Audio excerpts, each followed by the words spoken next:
Bueno, buenos días muchachos. Señor Don Juan, el único soldado presencial. Eh, bueno, hoy vamos a ver el último tema teórico que entra en el examen, el segundo examen. Pues, ahí, ¿qué vamos a hacer en general las próximas clases? Entonces hoy vamos a ver NATS al 2604. Tenemos NAT, que es Network Address Translation, traducción de direcciones de red, cosa que permea completamente nuestras vidas actualmente. El 1 de mayo es festivo y el 3 de mayo, 0305, vemos IPv6. ¿Listo? IPv6 más algo como introductorio, en realidad. Vamos a ver una práctica IPv6, pero eso también es como más informativo que otra cosa. Ya por ahí puse como las notas y tengo una propuesta. Vamos a ver si esto me inicia solo sesión. Sí, parece que sí.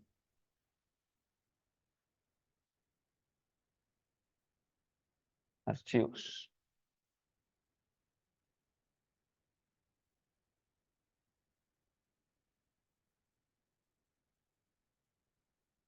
Entonces actualmente tenemos, o sea, tenemos 5 notas de laboratorio, ¿cierto? Eso es lo que tenemos. Mi propuesta es sacar 6,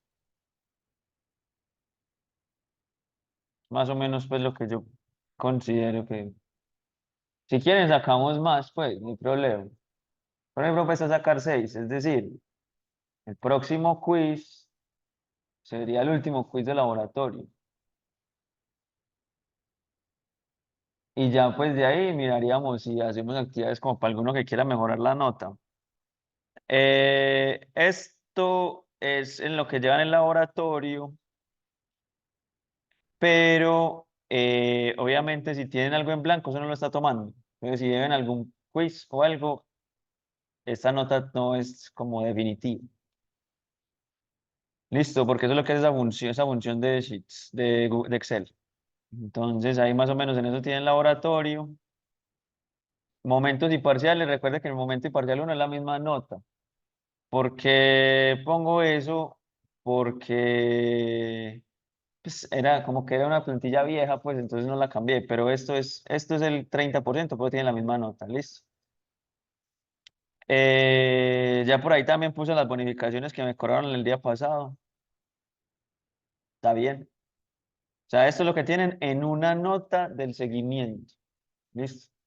O sea, esto es una bonificación en una nota que vale el 10%. A ver, don Juan Pablo. 1,3 tiene usted. Ya le sumé el punto 2. Listo. Entonces vemos esto y después de esto, digo yo, el 0805, el 1105, el 1505 y creo que el 1705. Vamos a ver SDN, vamos a hablar de las redes definidas por software, cómo eso se acomoda dentro de lo que hemos visto. Nos va a servir a los que van a hacer de pronto las prácticas de SDN. Em, ¿Qué pasa? Para estas clases, como es más fácil, o sea, en el computador que tengo acá, o sea, el que está acá no tiene pues las herramientas, estas clases van a ser virtuales, a ver, a través de Zoom. Listo. ¿Por qué? Pues porque como esto es con un entorno de simulación, entonces es más fácil hacerlas virtuales, entonces ya sabemos, hasta más o menos esto lo vamos a ver virtual. ¿La cual? La IPv6 también, sí, porque la IPv6 también hay algo como interesante que mostrar.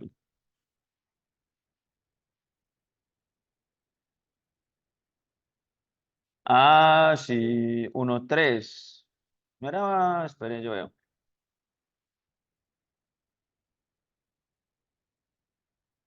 Ya, si arreglamos las cosas acá.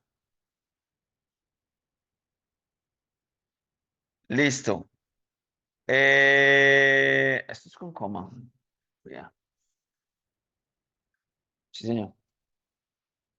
Listo, muchachos. Entonces, eso, vamos así. Después de esto, pues hay unas clases donde vamos a ver seguramente algún otro tema que ustedes propongan o simplemente, pero yo también tengo otros temas. ¿Por qué?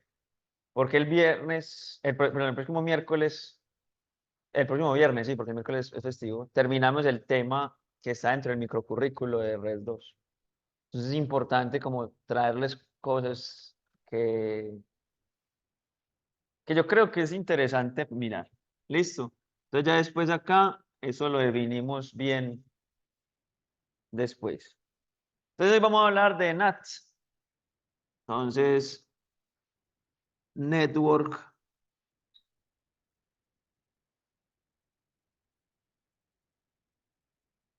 Address Translation.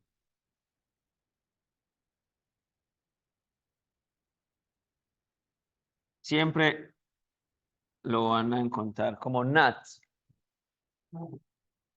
Esto simplemente, ¿qué es? Esto simplemente es una traducción de dirección de red. ¿Qué es la dirección de red que nosotros conocemos? Una traducción, una IP. O sea, esto simplemente toma una IP a y la traduce a una IPv. Eso es lo único que es NAT. Usted tomar el paquete, tomar la cabecera IP y en un punto cambiar la IP, bien sea origen o destino, por otra IP. Eso es NAT. Entonces, ¿por qué surgió esto? O sea, ¿cuál fue la gran motivación para que esto se hiciera? Que las direcciones IPv4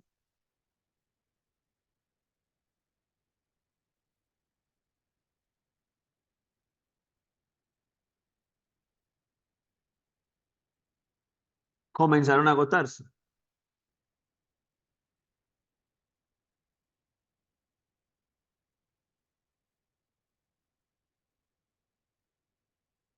Si usted ve más o menos, vamos a ver si encontramos acá algo interesante. IPv4 usage. Bueno, se llama IPv4 Address Exhaustion. Yo creo que acá también está. Eh, Vea más o menos. IPv4 surgió en el 80. En el 89 tuvimos nuestro primer proveedor de servicios de Internet o ISP. Ahí se creó los grupos de direccionamiento y en el 92 empezó a pensar en el problema de la escasez de direcciones IP. ¿Por qué? Acuérdense que antes había un direccionamiento classful. Entonces, como ABC, sí, ABC. Primero tenemos un direccionamiento classful, donde usted simplemente pedía direcciones y le entregaban máscaras 8 a lo que marcara. Y eh, ahí en el 93 se habló de máscara variable, que es lo que llamamos de CIDR. En el 94 se propuso NAT. Y en el 96 se propuso IPv6. Entonces, y más o menos para el 2010, la IANA, que yo por ahí hemos hablado que es la IANA, que es la autoridad de asignación de números de Internet, que es quien asigna las IPs, quien asigna los dominios, quien asigna los nombres, los números de sistemas autónomos. La IANA, que es, entre comillas, la dueña de las direcciones IPs, asignó el último bloque máscara 8. La IANA tiene unos RIRs, que se llaman los registros regionales de Internet. Regional Internet Registries. Entonces, como la IANA es como la entidad global, lo que tiene son eh, como entidades regionales. Y a nosotros nos sirve es LACNIC, Latin American and Caribbean Internet Address Registry. Ese es el que nos rige a nosotros. Cuando un operador de Latinoamérica necesita direcciones IPs públicas, sí, ok, ya vamos a hablar de eso también. Entonces va a la, IAN, a LACNIC y LACNIC le alquila una porción de esas direcciones. Recuerden que las direcciones IPv4 en realidad las que realmente escasean son las IPs públicas. Nosotros siempre hemos hablado, las IPs no se pueden repetir cuando estamos configurando algo acá, pero las que sí no, o sea, usted puede, por ejemplo, conectarse aquí y recibir una IP 172.16, lo que sea, e irse para su casa y que otra persona tenga la misma dirección 172.16.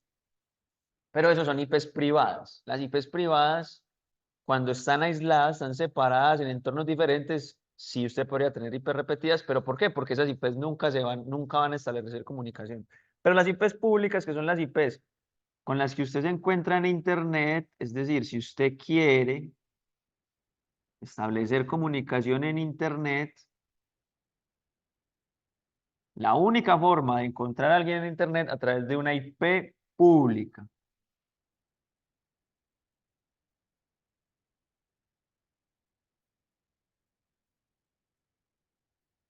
la única forma. Es más fácil hablar de cuáles son las IPs privadas que las IPs públicas, porque las IPs privadas tienen un rango mucho más limitado.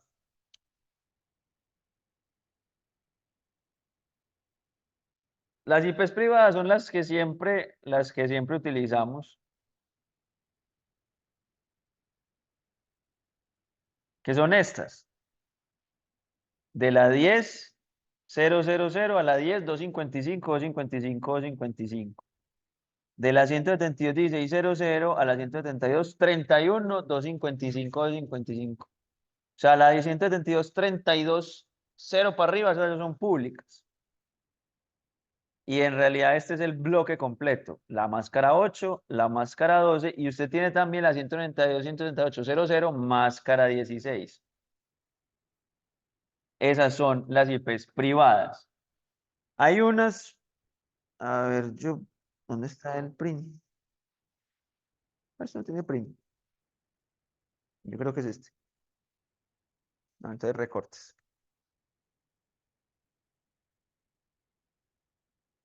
Nuevo recorte.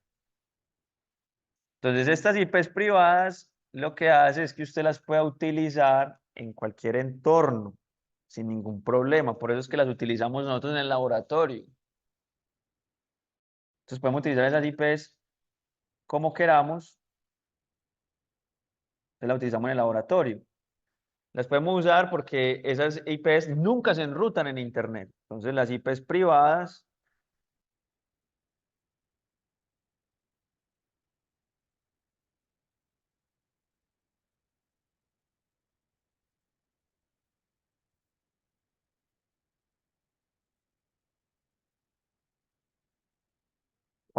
O sea, es decir, cuando usted trabaja en un ISP, como yo alguna vez lo hice, usted esas IPs privadas nunca las enseña a otros operadores, porque el otro operador las están utilizando también. Recuerden que usted lo que hace con los protocolos de enrutamiento, nosotros lo que hacemos es enseñarle las redes a los otros. Entonces, si yo soy un operador, o si yo trabajo en un operador como Tigo o como Claro, yo tengo unas direcciones asignadas, públicas, que yo se las alquilé al ACNIC. Entonces yo las enseño a través de un protocolo de enrutamiento a otros operadores para que ellos me encuentren. Pero las IPs públicas, las IPs privadas, yo nunca puedo hacer eso. Y de hecho es una falla normal en los operadores de Internet. Y alguna vez yo la cometí y alguna vez también me tocó bloquear que me enseñaran ese tipo de direcciones. Entonces, ese tipo de direcciones privadas nunca se enseñan. Las otras, o sea, estas son las que siempre hablamos, pero hay otra que casi nadie tiene en cuenta y son las carrier grade,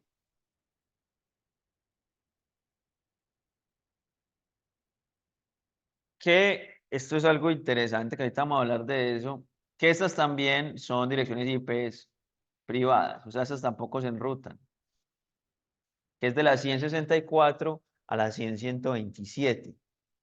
Entonces, esas IPs privadas no están escaseando, pues porque usted las puede utilizar a placer, pero nunca se enrutan en Internet. ¿Cuál es el problema? Las IPs públicas. Vamos a ver si acá.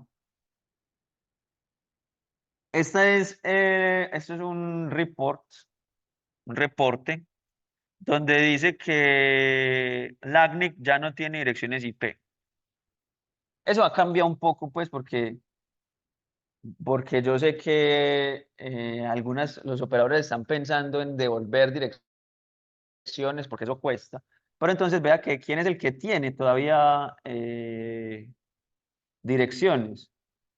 África, sí o qué.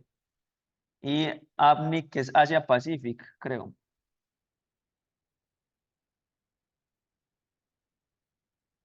Asia Pacífico. Y yo creo que ARIN es American. O sea, Estados Unidos tiene un solo registro. Entonces Asia Pacífico, aunque tiene mucha gente, todavía tiene algunas direcciones. Vea cómo o sea, cómo ha cambiado, cómo ha bajado ya la cantidad de IPv4 disponibles. Listo. Entonces ya no hay IPv4. ¿Por qué no hay IPv4? Pues piensen. Una IPv4 tiene 32 bits. Solamente pensando cuántos números puedo representar con 32 bits. Creo que son 4.000 millones. Estos, mm,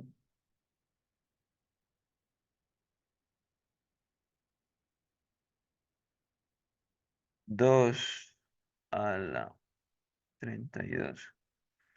4.294 millones. O sea, un poquito más de la mitad de habitantes. Y póngalo 4.000 millones de direcciones, más o menos. Y ponga usted cuántas cosas suyas tiene IP, mínimo un celular. El celular ya suyo ya tiene IP, más todo lo que tenga en la casa, más el computador, ¿cierto? Todo tiene una IP. Entonces, esto diría, o sea, y eso que no le estamos haciendo, porque acuérdate, cuando hacemos subnetting estamos perdiendo direcciones para la dirección de red y para la dirección de broadcast.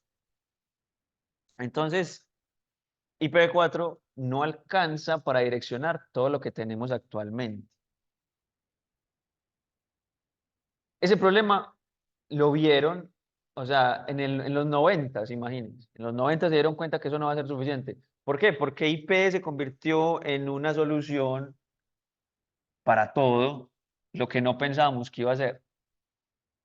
Listo. O sea, ya vemos hasta hay televisión por ahí. O sea, ya todo tiene una IP. Ya incluso vamos a tener un montón de objetos conectados, ¿cierto? Ya hace mucho tiempo tenemos un montón de objetos conectados, que el Internet industrial, que Internet de las cosas, un montón de cosas pues alrededor de todo eso. Entonces, ya las IPv4 no son suficientes.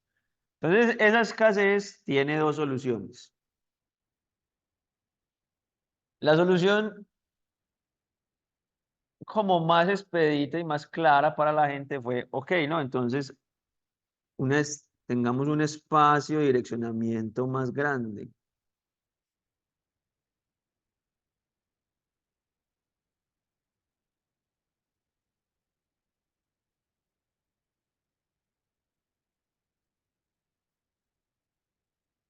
Y la solución se llama IPv6.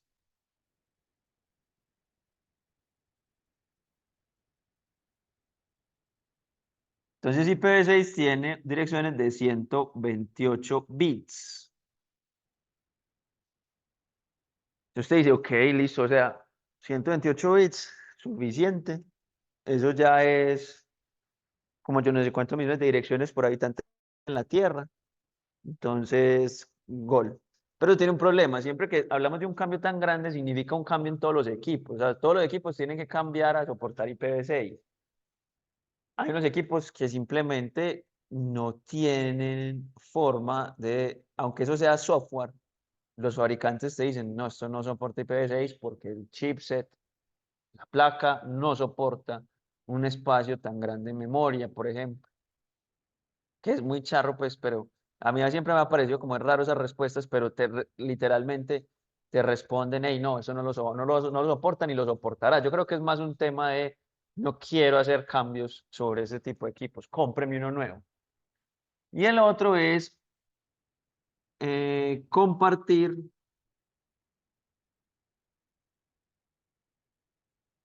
una IP pública entre varios dispositivos. Y eso se puede hacer con NAT. Entonces, ¿qué tal si o sea, nos ingeniamos un mecanismo para que varios equipos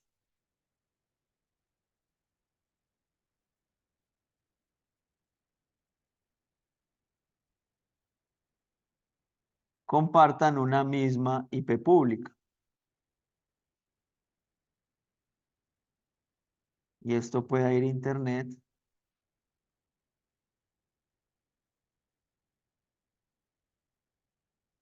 y así logremos, pues, como establecer comunicación. Entonces, este equipo lo que va a hacer es una traducción NAT, y estos equipos van a pensar o van a tener la ilusión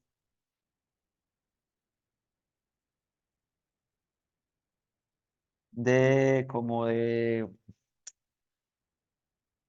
tener conectividad en internet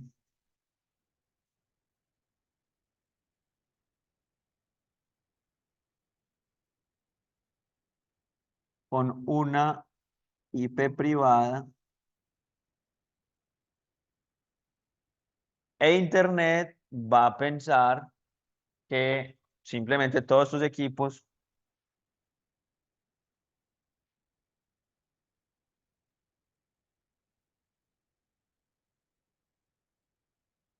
tras el NAT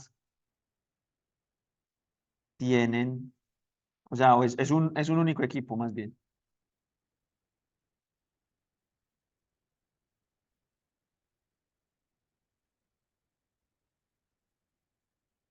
Es un único equipo con IP pública.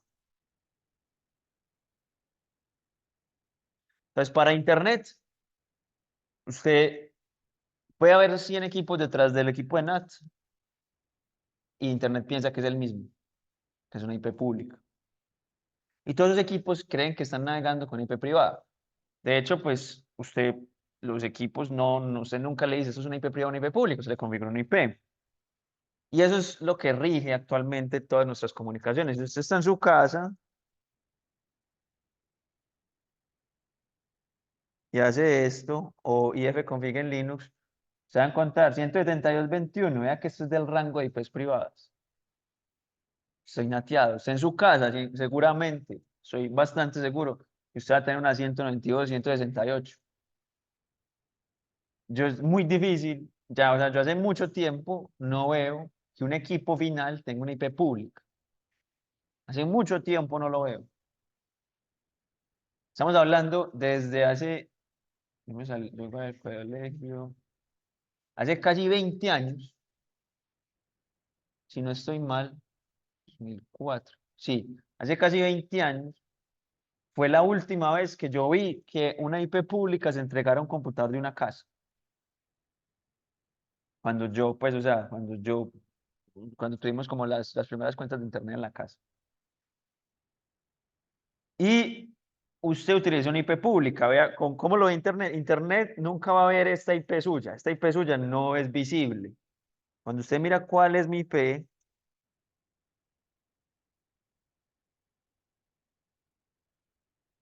aceptar y continuar, ya está cobrando cuál es mi IP. Cuando usted está viendo eso, usted ve esta IP pública. Esta IP pública es con la que la ve Internet a usted, pero seguramente es con la que ve Internet a muchos. Si usted está, por ejemplo, en otro computador allí, va a ver la misma IP pública. Entonces, ¿eso dónde se ve? Eso se ve acá. Esa IP pública es la que está acá. Y este computador con el que estoy llevando clase es uno de estos. Si ustedes todos están conectados a VA Estudiantes, cuando ustedes busquen cuál es mi IP, lo más seguro es que tengan la misma IP pública, les aparezca lo mismo cuál es mi IP. ¿Cómo puede que no? ¿Por qué? Porque hay mecanismos sofisticados de NAT que permiten tener varias IPs públicas en este equipo de NAT. Entonces, es lo que hace. ¿Por qué? Porque es que usted está sobrecargando una IP con un montón de tráfico. Ahorita vamos a hablar de eso. Con un montón de tráfico, entonces usted tiene que tener un balance entre la cantidad de usuarios que tiene acá compartiendo la misma IP pública. Usted tiene que balancear eso. Si no es capaz de balancear eso, entonces lo que va a hacer es que va a empezar a caerse servicios de los usuarios porque una IP pública no va a ser suficiente para todos. Después hablamos pues cómo se puede dimensionar eso. De hecho, de hecho, actualmente, y cuando, o sea, estamos hablando hace 7 años que como fue el último año que yo trabajé en una empresa, usted no solamente tenía esto, o sea, usted en su casa tiene esto, usted está, sus equipos, y está, no, probablemente por Wi-Fi, detrás de un módem. Y usted pensaría que su módem tiene la IP pública. ¿cierto? Usted pensaría que acá está la IP pública, pero ya ni siquiera es así. Ya usted lo que tiene son varios módems conectados a un equipo grande de NAT que se llama Carrier Grade NAT, y acá sí tiene las direcciones IP públicas. O sea, esto es lo que tenemos actualmente. Actualmente es eso, o sea, digamos que esto fue de los últimos proyectos en los que yo trabajé. Es un router. O sea, eso es, lo que pasa es que ahora todos los equipos, o sea, los equipos son como multipropósito, o sea, los equipos soportan. Yo les muestro cómo es. Y vamos a tener de esos en el laboratorio, lástima, apenas, verán como que nos los van a traer. En realidad fue una donación de la red de la universidad. No son estos que les voy a mostrar, pero es muy parecido. Los routers, switches y esto se ve más o menos, eso ya se ve más o menos así.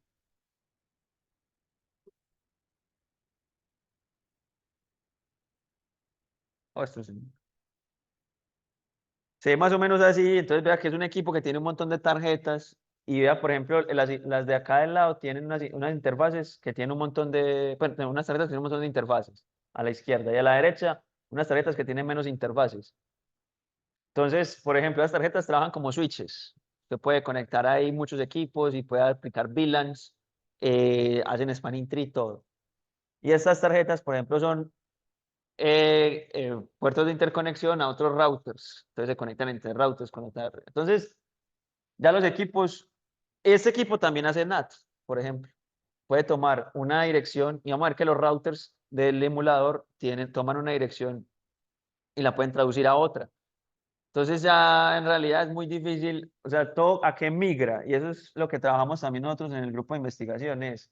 Usted ya solamente tiene funciones en software y usted carga esas funciones en software en los equipos, en un equipo que es una caja que hágase de cuenta como tenemos ahora los computadores. Los computadores usted le monta cualquier sistema operativo, bueno, depende del computador. Pero por ejemplo en un Mac usted puede tener los tres sistemas operativos corriendo. Usted puede instalar, entonces usted ¿qué tiene? Tiene una caja donde le monta un sistema operativo y le monta unas aplicaciones sin importar la caja. Entonces una caja común. Entonces a eso estamos migrando ya. Entonces básicamente es eso. Sí, ese equipo tiene procesador disco duro por cada tarjeta. El chasis es lo único que les brinda esa alimentación, en realidad. Eso es, o sea, esos equipos son como, eso se llama como servidor tipo Blade, o sea, como arquitectura Blade, que ya usted, porque una cosa es esto, ¿cierto? Antes, pues, o sea, esto tenía, cada tarjeta, como dice José, cada tarjeta tiene procesador, cada tarjeta tiene disco duro. Pues depende de la tarjeta, pero en general. Antes era,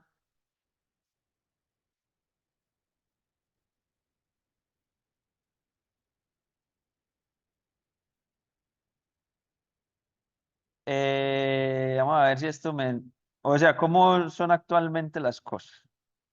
Igual eso sigue, vamos a ver si esto tiene fotos. María no tiene fotos. Qué tristeza.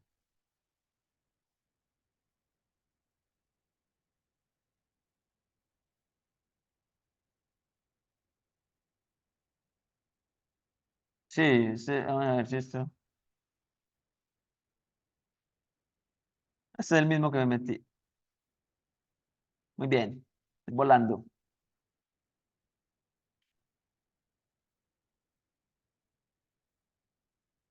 Yo creo que este sí, al final que dijiste.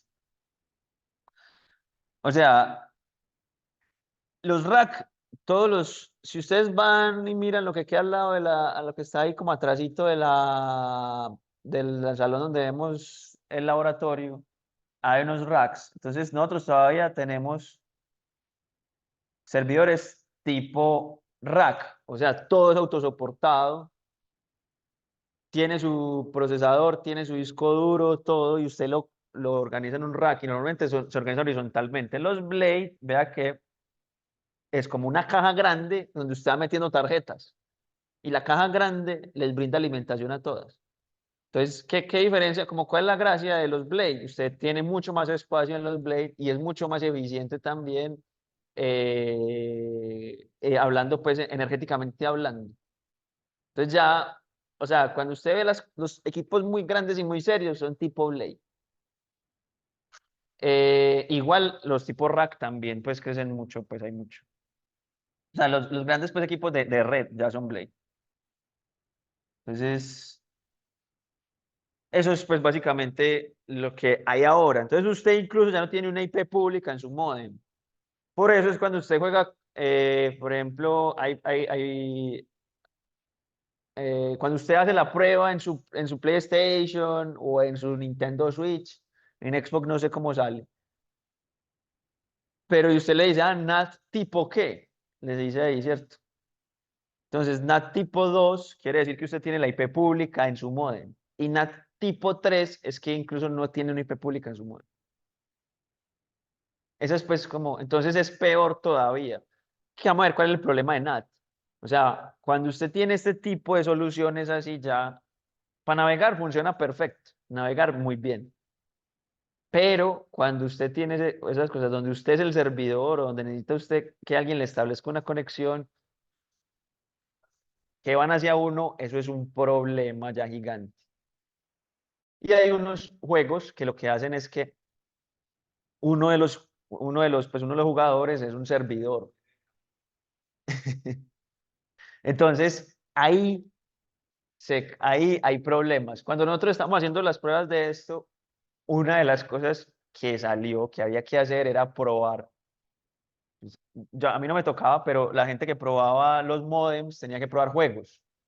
Entonces conseguimos un Play, en ese momento era un Play 4, o conseguimos pues varias cosas y entonces ensayábamos los juegos en línea.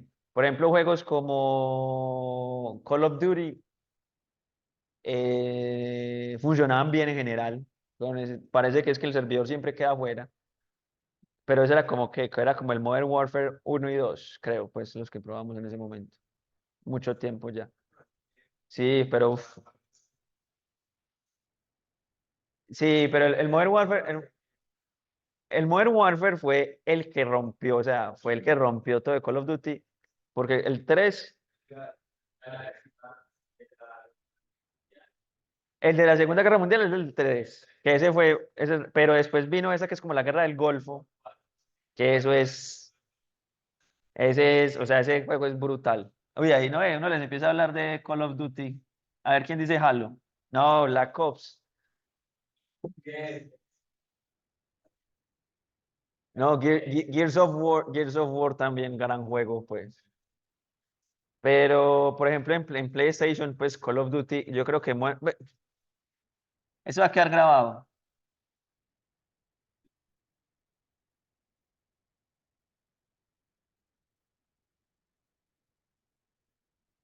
Vamos a ver.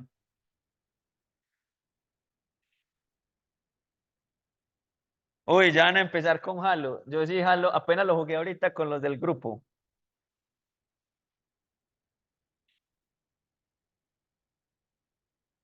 Acá, no, acá en esos días jugamos Halo 2. No, pero sí, sí, sí, sí, sí. Ese. Vea, el mejor vendido de Call of Duty es Modern Warfare. 30 millones de copias. Segundo, Black Ops. Juan Fernando, te ganamos. Ghosts, Black Ops 3.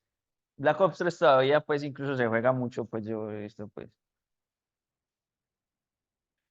Pero sí, Modern Warfare, que es el 4, o sea, ese funciona bien.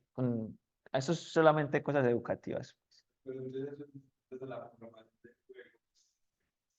Sí, es como la lógica del juego, cómo vos estableces, porque vos como estableces una sesión en línea, ¿cierto? ¿Quién va a hacer qué? O sea, porque hay un punto donde todos tienen que tener el mismo mapa, por así decirlo, y tienen que tener la posición de todos en el mismo mapa y tienen que tener la información para renderizar el jugador donde está. O sea, seguramente, vos qué le decís, o sea, el renderizado seguramente lo hace todo el Play, la consola o el computador, pero vos le tenés que mandar la información sincronizada a todos de qué es lo que tiene que renderizar. Entonces es cómo se la mandas. Entonces tenés que hacerle petición a alguien, ellos te hacen la petición a vos, hay alguien que es el servidor. Por ejemplo, cuando antes el juego en línea no tenía servidores centralizados, usted lo que hacía era, por ejemplo, Counter-Strike. Cuando uno jugaba Counter-Strike, lo que hacía era que hacía una partida en la misma LAN, en la misma red. Y había uno que era el servidor. Entonces ese era el encargado de recoger la información y enviárselo a todos para que todos pudieran renderizar lo que tenía que aparecer. Se notaba mucho en el 3 mucho de eso. Entonces era 5 contra 5 Sí, y siempre era mejor, será que pues, claro, era más fuerte. claro. O sea, y seguramente porque tiene, o sea, los otros tienen más lag, ¿cierto? Sí, o sea, siempre jugar o sea, el problema es siempre, o sea, los retardos son mínimos, pero por ejemplo, para un jugador entrenado, usted sí es capaz de sentir un lag de unos cuantos, o sea, de unas décimas de segundo, ¿cierto? Usted sí es capaz de notar eso, pues. De hecho, pues, o sea, si usted es un jugador muy entrenado, entonces en LAN usted tiene un servidor, pero ahora los servidores ya son centralizados. De hecho, la primera vez que yo jugué en línea, en una consola, fue para en el 2006, 2007, en un Nintendo Wii. ¿Cómo? Sí, en línea, Mario Kart. Usted podía jugar Mario Kart. Esa fue la primera vez, eso me descrestó. Pues, o sea, en línea, en internet. En línea, en LAN, sí, desde hace un poquito más tiempo. Con Age of Empires. Por ejemplo, ¿cierto? Sí, Mario Kart. Mario Kart en Wii tenía juego en línea. Tenía en línea. O sea, era imposible. O sea, había gente. Yo dije, no, esta gente tiene algún truco, pues. Claro, no, yo no, no. La website de servidores dedicados y los centralizados, la misma cosa. Servidor dedicado y lo centralizado, bueno, no sé. Pues va a buscar, pero no sé. O sea, puede ser que o sea, haya un servidor que le dé servicio a muchas cosas y que sea público, pues porque una vez se encuentra como servidores que simplemente, jugué a este servidor, este servidor público, vos configurarla, pero hay veces que hay servidores que son solamente, pues, como de alguna forma privados para ciertas, que es como, yo diría, con los torneos, pues, o algo, eso sí tiene que tener servidores centralizados. Por ejemplo, los torneos que hacen los streamers, esa gente monta un servidor, o sea, monta un servidor para eso solamente, al que uno no puede entrar, pues. Pero esos servidores no quiere decir que no están en internet, claro que están en internet, si no están en internet no pueden jugar toda esa gente al mismo tiempo. Entonces, Eh, esto pone problemas para situaciones, pero por ejemplo, bueno, en Call of Duty funcionaba bien, pero por ejemplo en FIFA, me acuerdo que FIFA solamente dejaba jugar, que no sé cómo jugar partidos individuales, como amistosos en línea, pero por ejemplo torneos en línea no dejaba. Entonces ahí usted empieza, o sea, esto siempre trae problemas. ¿Por qué? Porque usted está ocultando un equipo detrás de varios equipos detrás de la misma dirección IP pública. Listo. Entonces, vamos a pensar entonces esto cómo funciona.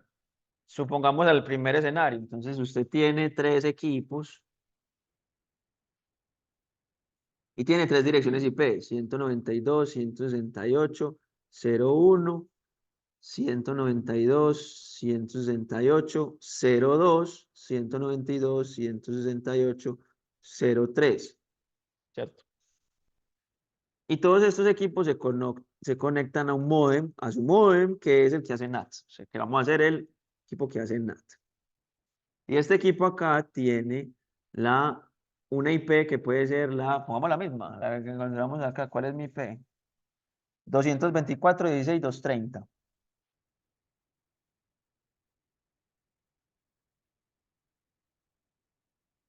Listo. Y esto va a internet. Y acá hay un servidor. Por ejemplo, digamos que es Google. El DNS de Google. Listo. Entonces yo hago acá y voy al DNS de Google. Entonces yo hago un ping a la 8, 8, 8. Sí, ok. Llega acá. Entonces, cuando llega este paquete que lo vamos a colorear rojo. Sí, ok. Ese paquete tiene una IP origen, o sea, cuando va en este sentido, una IP origen 192.168.0.1. Una IP destino 190, vea pues esta pendeja, no me estoy pendejando. Una IP destino 8888. ¿Por qué? Porque cuando usted está en el computador, usted hace ping 888. Llega aquí y este paquete se convierte en verde.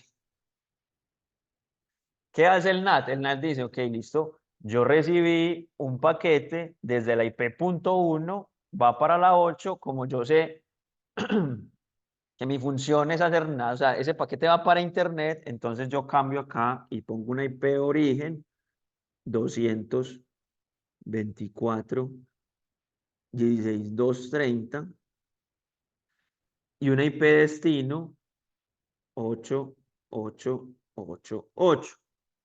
Ya, entonces el paquete llega aquí y él devuelve un paquete. ¿Él cómo lo devuelve? Una IP origen 8888 y una IP destino 224.16.230. Recuerda que yo antes decía, como que acuérdese que las IPs orígenes y destino no cambian. Vea que en una situación como esta, que usted está solucionando un problema de escasez de dirección IP, sí pueden cambiar. Pero hay un equipo que lleva un registro de eso.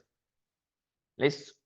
Entonces, ahí, y ese paquete viene acá y llega ese paquete acá otra vez.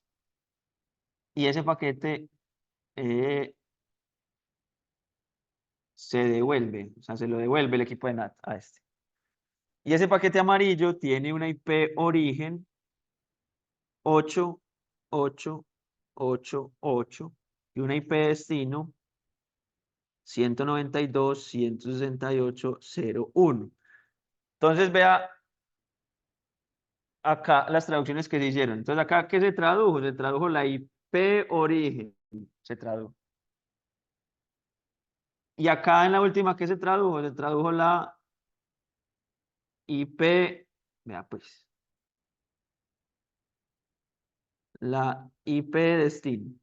Entonces vea que la traducción de direcciones no es solamente la IP origen, ni solamente la IP destino, simplemente hace la traducción de direcciones cuando traduce alguna cosa.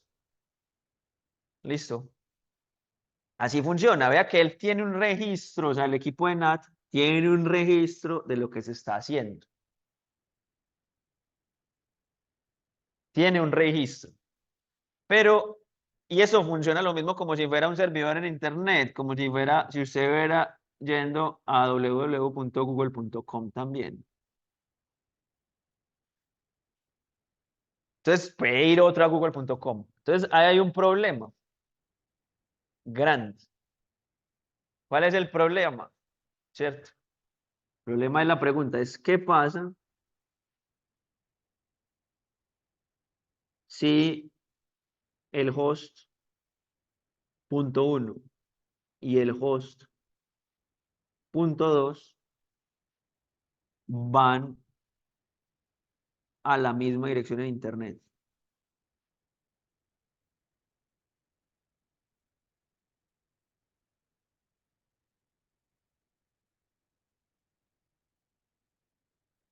¿Cómo así? Vamos a ver por qué hay un problema. Tengo este, que es punto uno. Tengo este, que es punto 2. Los dos quieren ir, los dos al mismo tiempo quieren ir a www.google.com. O sea, tienen la misma IP destino. Listo. Van el equipo de NAT. Al mismo tiempo, el equipo de NAT genera las dos peticiones. Esa es la petición 1, la petición 2. Eso llega a Google. Google responde. Ahí le llegan dos peticiones, ¿de qué tipo? Le llegan dos peticiones. Origen Google, destino, la IP pública de NAT. ¿Ya vieron el problema? ¿Cómo sabe cuál de las dos peticiones es para el 1 y cuál de las dos peticiones es para el 2? No tiene cómo.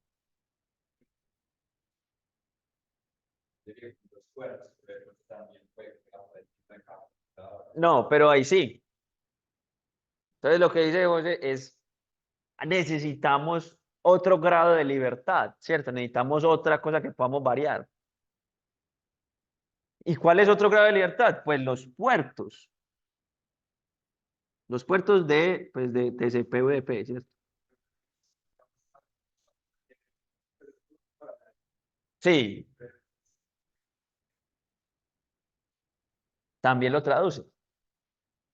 Pero es otro grado de libertad, eso es otra cosa que podemos variar. Entonces, modelo TCP/IP, modelo TCP/IP siempre, entonces funciona. Usted tiene el modelo cliente-servidor, perdón. Tiene un cliente, tiene un servidor. El cliente siempre es el que inicia la petición. Listo. Modelo cliente-servidor, el cliente siempre inicia la petición. Ese es lo fundamental dentro del modelo cliente-servidor, que es lo que soporta casi todas las comunicaciones que tenemos actualmente.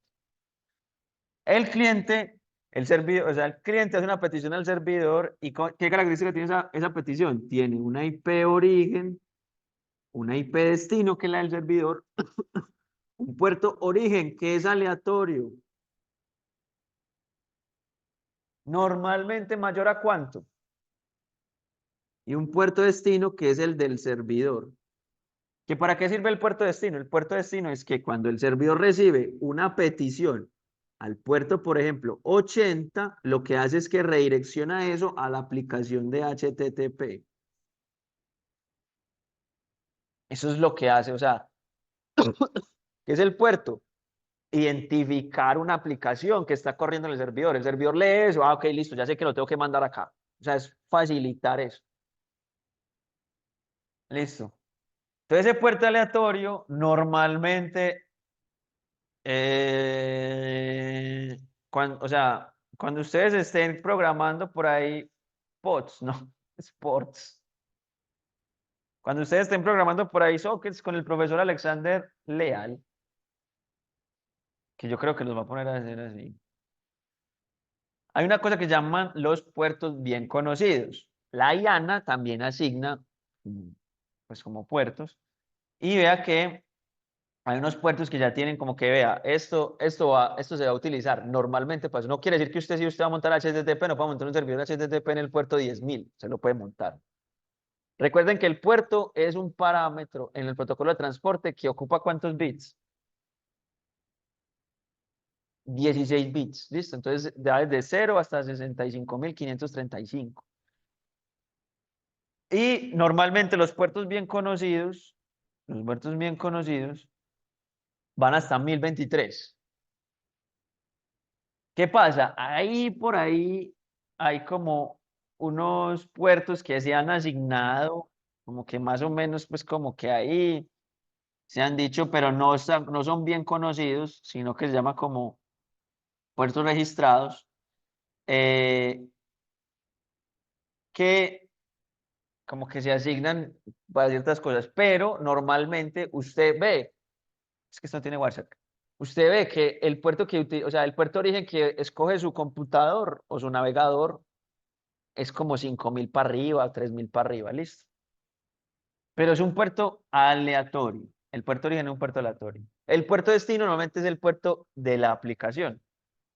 Entonces vea que usted siempre genera eso. Entonces, en el caso que tengamos dos equipos, que quieran ir a la página de Google, supongamos, yo quiero ir a google.com.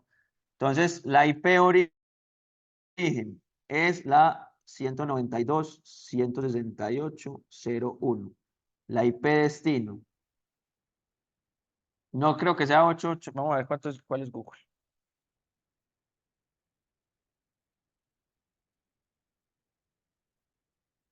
172.217.30.196.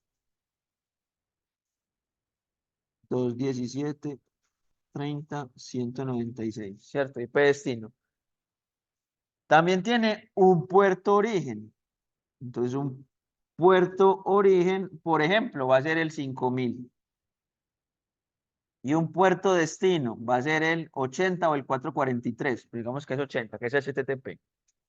Y supongamos que lo mismo, una IP origen, 192.168.0.2, IP destino, 172.217.30.196.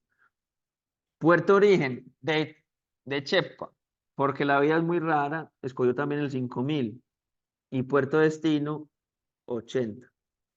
Y así se generan esos paquetes. Esos paquetes van así como están al equipo de NAT. Entonces, el equipo de NAT, ¿qué hace? Listo. El equipo de NAT monta una tabla.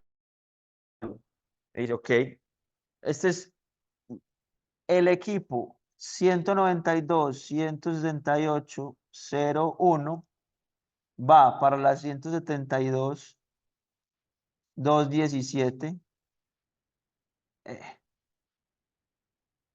217, 30, 196. El puerto origen es el 5000 y el puerto destino es el 80. Y lo mismo, entonces 192, 168, 02, 172, 217, 30, 196, puerto origen 5000, puerto 80. ¿Y esto qué voy a traducir? Voy a traducir, entonces, este campo lo voy a pasar a la IP pública que tenía, que era la 224.216.230. 224, 216, 224, 16, 230.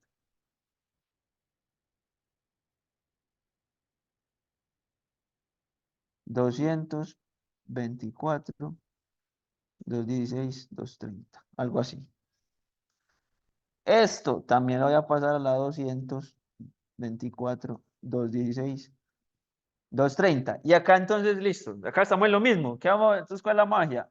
Este puerto lo voy a traducir, por ejemplo, al 3000. Y este puerto lo voy a traducir, por ejemplo, al 3001. Esa es la traducción. Entonces, así salen esas dos peticiones. Y esa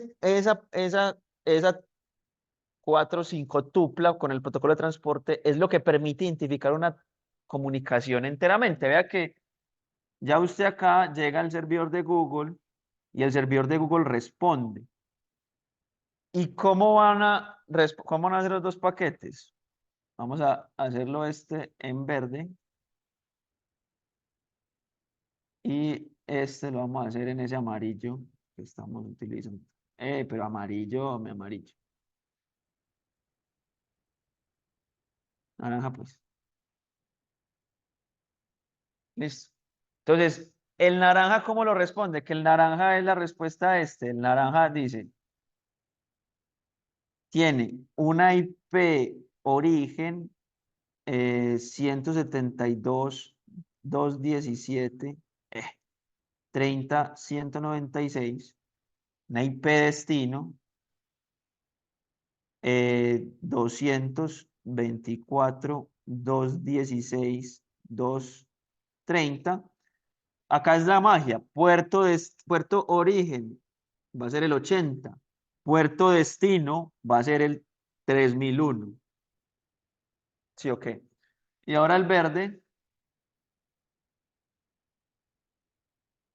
que es este, la IP origen, de nuevo va a ser la 172.217, 30.196, IP destino, la 224.216.230, el puerto destino, 80, puerto origen, perdón, puerto origen, 80, puerto destino, 3.000. Estos son los que llegan al equipo de NAT. Y vea que ya usted identifica completamente la transacción. Ya usted sabe que, puerto 3001 va para el de abajo, puerto 3000 va para el de arriba. Entonces, usted, ¿esto cómo se llama? Vea que usted no está traduciendo solamente IPs, sino que también traduce puertos. Entonces, esto se llama Network Address and Port Translation.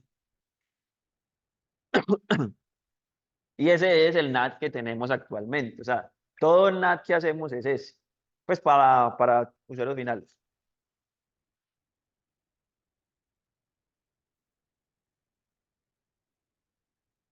Esa es la solución que tenemos actualmente.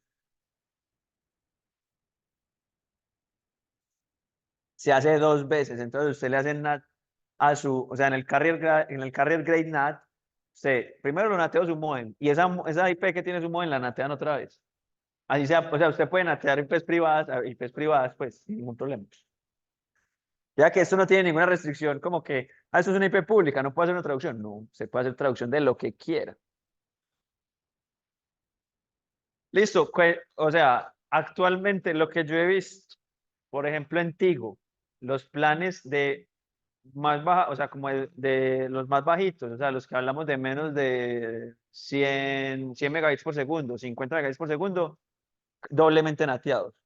Los de 300, sí tienen una IP pública, porque yo me di cuenta que mi papá tiene una IP pública en el modem. Mi papá le ofrecieron como 300 megas en estos días. Sí.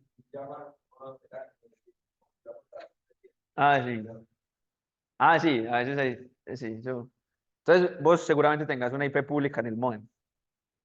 Entonces, ¿eso qué hace? O sea, usted ahí ya está liberando direcciones IP para navegar, que es lo que la mayor cantidad, porque vea que en ese sentido funciona muy bien.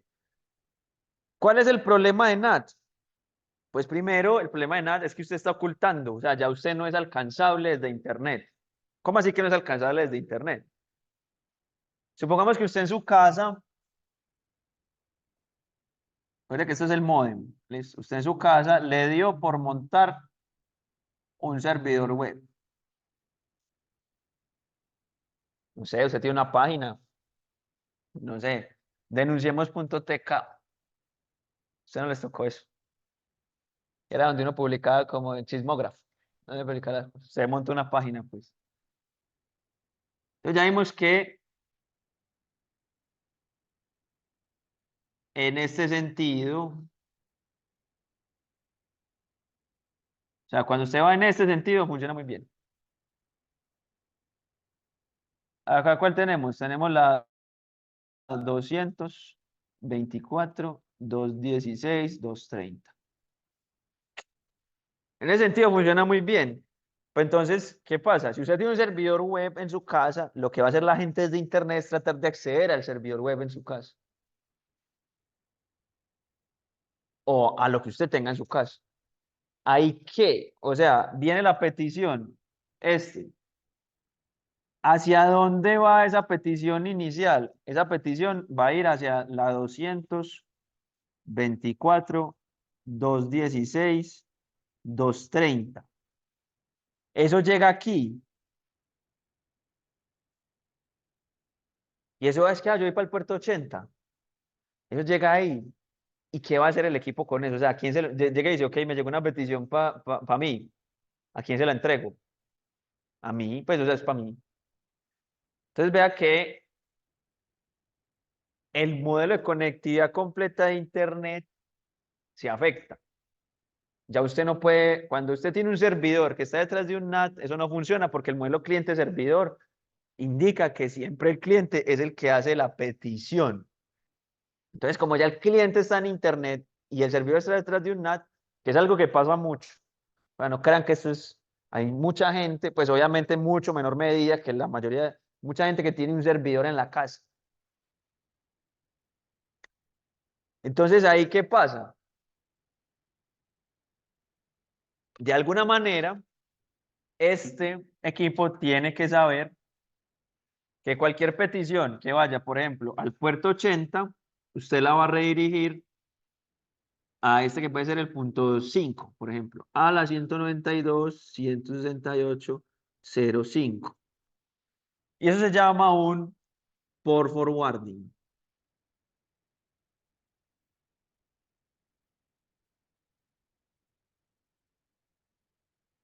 Ay, ay, ay.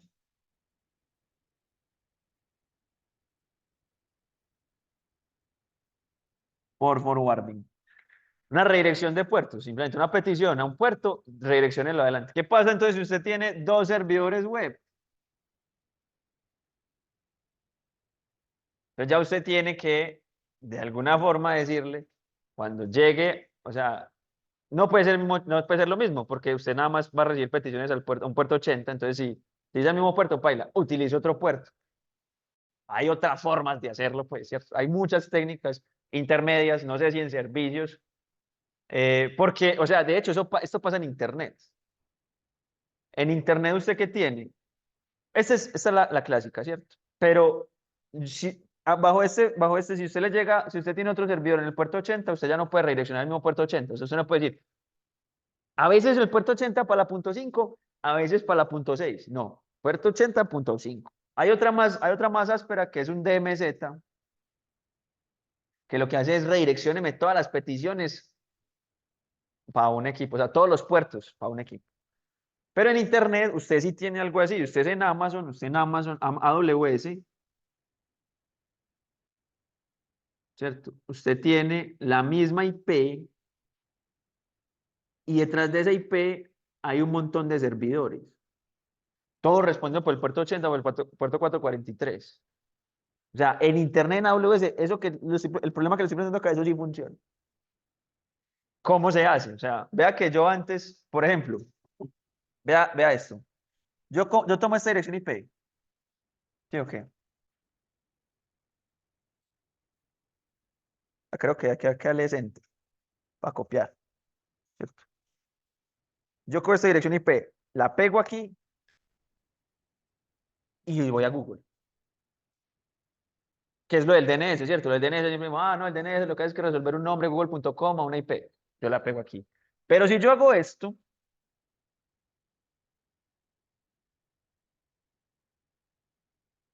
hay que darle ping antes. Esto no tiene control. No. Si yo tomo esta dirección, que es del colombiano, ¿sí o qué? Y yo hago esto, me dice gone. Pero sí me está respondiendo un servidor. Me dice 410 gone. Bueno, 410 es una respuesta de un servidor. Una respuesta. Pero, una respuesta de servidor, pero sí una respuesta. ¿Por qué entonces yo puedo hacer eso con Google y no con el colombiano? Porque Google sí está en una solución como la que estamos viendo, así, como que la IP es solamente de servidor, pero en AWS, el colombiano probablemente está en AWS, en Azure o en alguna maricada de esas, no sé. Y eso sí está detrás de una IP. Entonces, ¿por qué eso funciona? Eso es de servicios telemáticos. Y hay una cosa muy bacana que se llama un proxy reverso. Es decir, que según el dominio que usted le estén ingresando, él lo desvía a un servidor.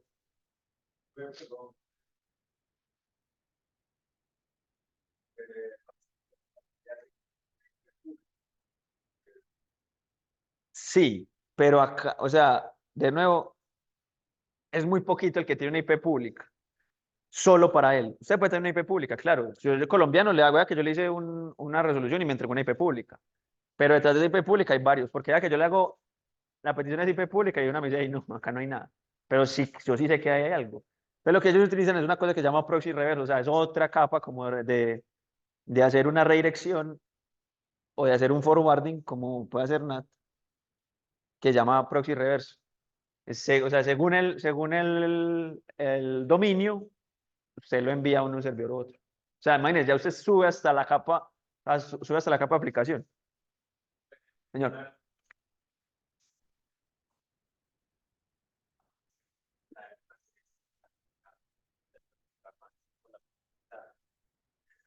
Pero las más utilizadas, no, las direcciones privadas. Estas usted las puede, o sea, estas son las que usted puede, estas, ¿o cuáles? Estas direcciones son direcciones que, o sea, son privadas, nunca se van a enseñar en internet, nunca van a estar en internet, siempre van a ser traducidas. Estas son las del carrier grade, o sea, cuando en la segunda se utilizan son estas. Cuando los estén latean dos veces, el otro equipo le va a entregar a su modem una IP de la 164. Listo, entonces, ese es el problema que tiene NAT. ¿Sí o qué? Que lo que hace es que oculta, ocultan hosts de Internet. Pero eso, por otro lado, es bueno para usted también, por seguridad. ¿Cierto? Usted está ocultando, o sea, ya ustedes de afuera desde Internet, no es tan fácil que usted simplemente vaya y le haga un escaneo de puertos. ¿Sí o qué? O sea, como que miren y, ay, esta IP, vamos a ver qué cosas tiene abiertas. Ya es más diferente porque usted está en el modem y el modem pues es un equipo que es controlado, o sea, usted no puede tocar el modem ni instalarle cosas ni cambiarle cosas normalmente. Entonces, pues usted puede manejar la seguridad de eso. Entonces, un problema puede ser también pues como algo que ayude ahí. ¿Qué otras cosas? Vamos a ver, de una cosa acá. Bueno, sí, o sea, en realidad usted puede tener algo así en la casa y es que usted tiene acá y acá tiene 192, 168, 00, máscara 24. Acá tiene su equipo de NAT. Por ejemplo, acá está Google.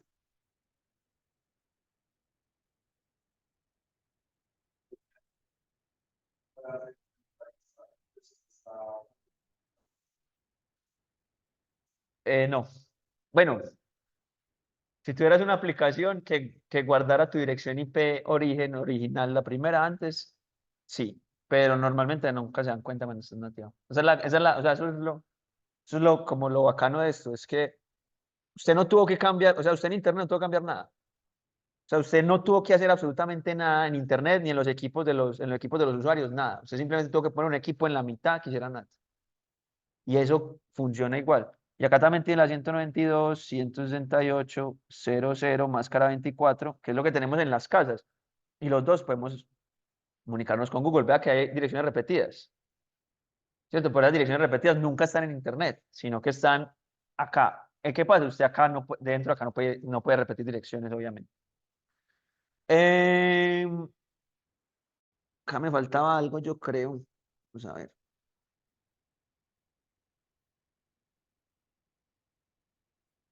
Eh,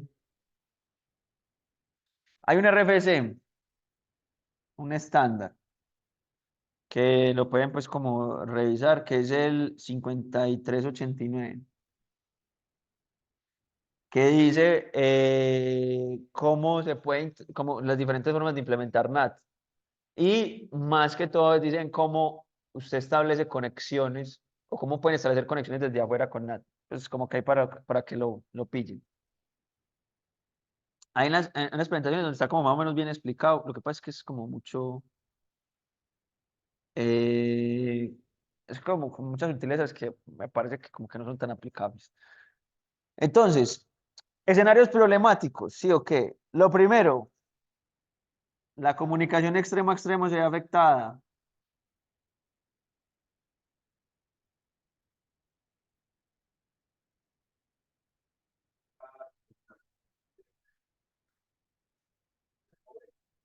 Sí, claro, pues o sea, primero pues tienen que almacenar una tabla adicional. No solamente, por ejemplo, el modem suyo en la casa, ¿qué hacen? El modem suyo en la casa hace switching, hace enrutamiento, hace resolución de dominio, hace DHCP y hace NAT.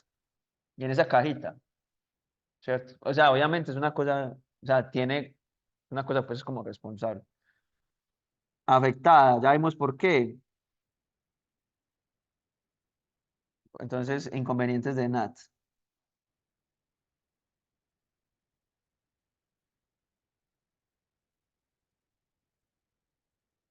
La comunicación extremo a extremo se ve afectada. ¿Cómo? Especialmente cuando usted está intentando contactar desde internet a un equipo. Entonces ahí usted tiene que ver cómo implementar un DMZ, cómo implementar un forwarding, todo esto, ¿cierto? Profe, Señor, sí. eh, entonces, ¿el IP que da el NAT es una IPv4 o una IPv6? Esa parte no me quedó claro. Todo esto es IPv4. Todo IPv4. ¿Y dónde queda entonces lo de la IPv6? La Pues eso es... IPv6, una solución diferente. O sea, ya la IPv6 significa que lo vamos a ver la próxima clase. Una IPv6 simplemente es usted asignar direccionamiento diferente. Acá seguimos entregando el mismo direccionamiento IPv4, pero lo que hacemos es pasar de una dirección a otra. O sea, hay un equipo que traduce, pero de IPv4 a IPv4. IPv6 es una solución a la escasez, pero completamente diferente a esta. Listo, profe, gracias. Eh, Comunicación extrema extrema se ve afectada. Hay muchas cosas como que ayudan. Por ejemplo, hay una cosa que se llama TwiceNAT, que lo que hace es que como que usted registra un servicio, como decir, usted tiene varios servidores, como lo que varios servidores, entonces usted le puede como poner acá al equipo de NAT que según el dominio, que es como un proxy reverso, se lo entrega un servidor específico. O sea, incluso hay equipos pues que hacen eso.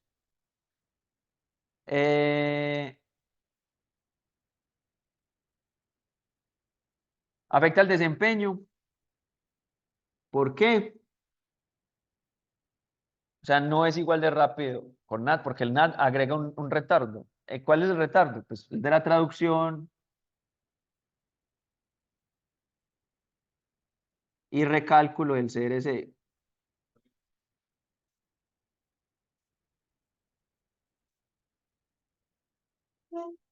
Ah, bueno, no, pero no, eso es ya la velocidad, eso ya es capa física.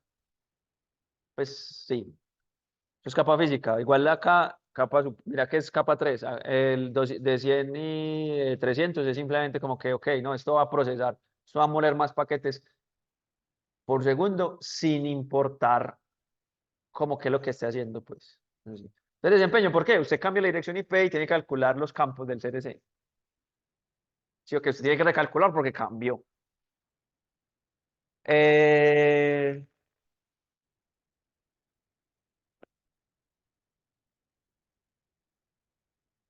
si, por ejemplo, también, o sea, no solamente cambia, acuérdense, la IP, sino que también cambia el puerto, entonces también hay que hacer el checksum de TCP, del CRC y checksum.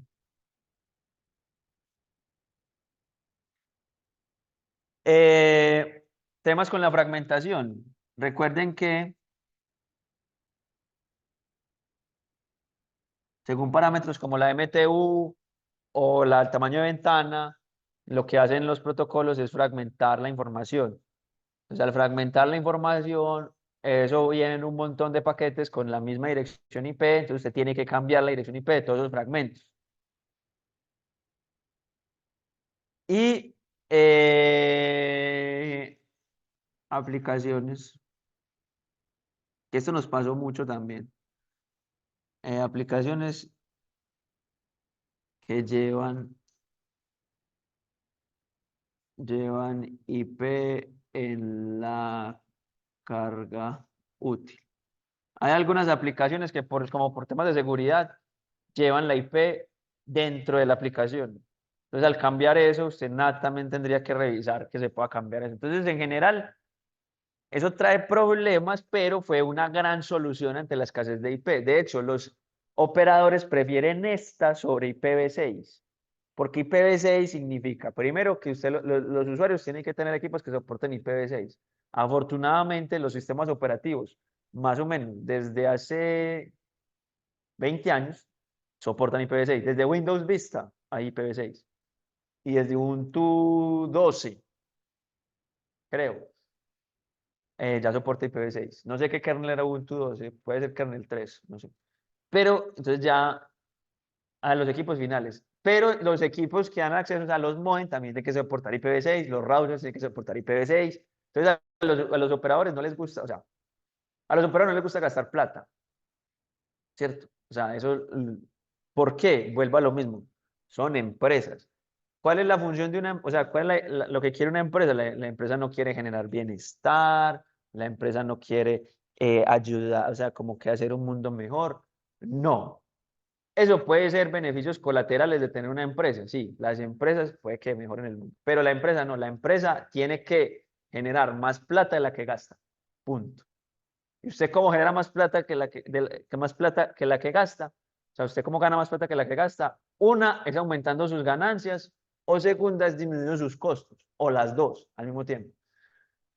Entonces, cambiar todos los equipos, o sea, cambiar un montón de equipos que significa como la migración IPv6, eso es un costo gigante. Las empresas no les gusta eso. ¿Qué mejor que usted simplemente cambiar un equipito, que es el modem, que hace NAT, y no tener que cambiar nada más? Eso les ahorra muchos costos. Entonces, prefieren estas soluciones. Piensen que, y es lo que pasa también en las tecnologías, los protocolos que tenemos actualmente no es que hayan sido los mejores, técnicamente hablando, sino que fueron los que el mercado escogió. O sea, los que los dueños del mercado, las empresas grandes, escogieron que IP fuera el protocolo de capa de red, que Ethernet y que Wi-Fi fueran los protocolos. ¿Había competidores? Claro, había competidores. Pero lo mismo, por ejemplo, con las redes celulares. Había muchos competidores. ¿Quién ganó? Ganó LTE, por ejemplo. Entonces, esta solución, donde usted solamente cambia un equipo y usted sigue trabajando normal, no tiene que cambiar, no tiene que hacer actualización del sistema operativo, no tiene que cambiar equipo de los usuarios. Imagine que todavía hay gente que tiene Windows XP en la casa. Desde, por ejemplo, acá en Colombia, o sea, NAT, eso es como el 95, 94. Pero acá en Colombia se hace NAT desde, espera, yo le digo por ahí desde, yo ya estoy viendo cosas de NAT desde el país de 2008. Primero NAT, primero NAT y después IPv6. Igual vamos a ver que IPv6, o sea, ustedes ya todos los equipos, vamos a ver si acá nos están entregando IPv6.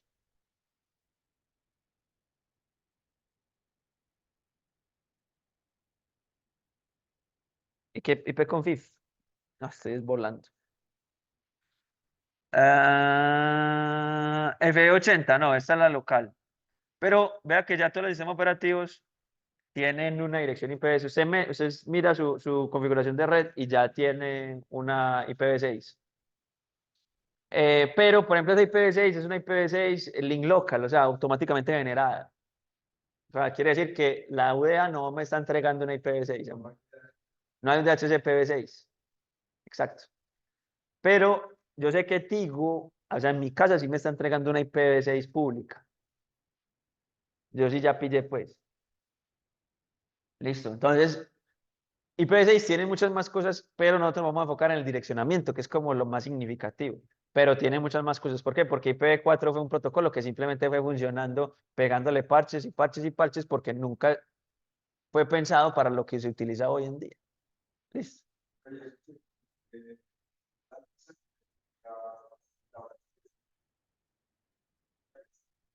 Galvis. Sí.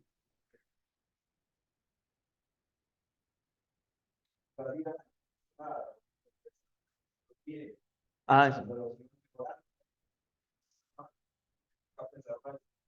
sí. Sí. Sí, eso, pues Alexander fue profesor mío incluso pues en el pregrado. Sabe mucho de eso. Y es cierto, o sea, lo que él dice es cierto, es como, y muchas veces, o sea, primero pues como que listo, funcione y todo bien. Y después como que, falta esto, póngale un parche, falta esto, póngale otro parche. Y así, o sea, como actualizaciones, y eso queda horrible. Pero sí, o sea, con eso vimos. Con Internet, con IP, fue que, o sea, eso nunca se pensó para lo que sea, para lo que utiliza hoy en día, que es para todo. O sea, simplemente, ¿para qué era IP? Para transmitir documentos. Punto. Y ya. Bueno, muchachos, ¿alguna duda?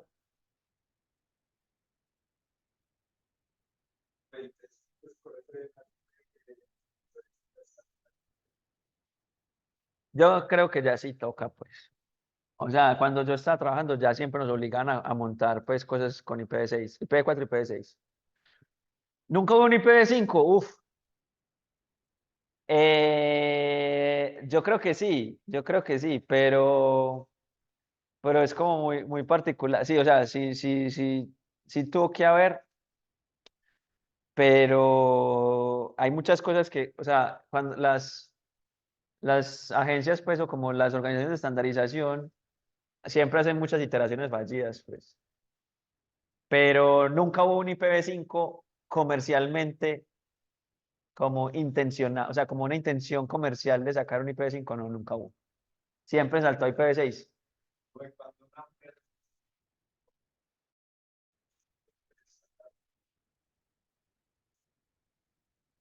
No. O sea, si yo monto un protocolo propietario, o sea, si yo soy Cisco y creo un protocolo propietario, la gente me paga a mí para poder implementar ese protocolo. O sea, los fabricantes de equipos. ¿Quiénes implementan los protocolos? Los fabricantes de los equipos. Me pagan a mí.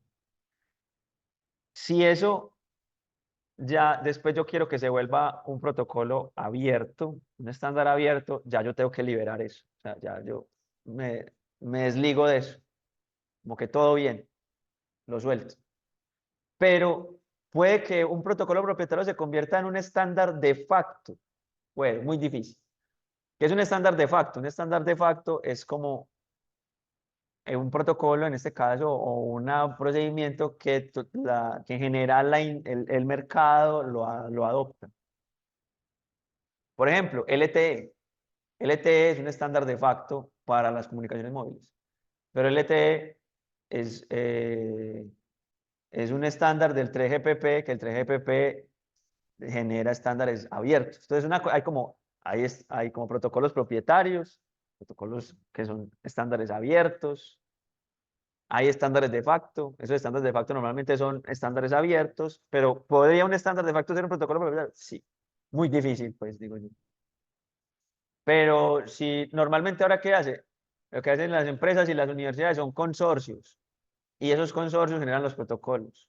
A ver, entonces ya como que se juntan y entonces entre todos dicen, ok, vamos a sacar una cosa que sirva para esto y entonces todos aportan, eso se vuelve un estándar abierto y, o sea, ahora como que colabora mucho. Ya hay muy poquitas cosas que se utilizan mucho que sean propietarias, de hecho, pues en temas de protocolos, de hecho también pues como el software pues. Eso, cuando por ejemplo hay uno de Cisco, entonces una versión de Cisco, eso no la utilizan. O sea, si usted va a conectar un switch de Cisco con un switch, no sé, Alcatel o un switch Juniper o un switch Huawei, ese STP propietario de Cisco no lo van a hablar. Tiene que hablar el STP, el de IEEE. Ya, listo muchachos, nos vemos el martes y después el viernes, porque recuerden, 1 de mayo, Día de la Lucha Obrera. Hay que tirar allá a las marchas. Listo muchachos, nos vemos.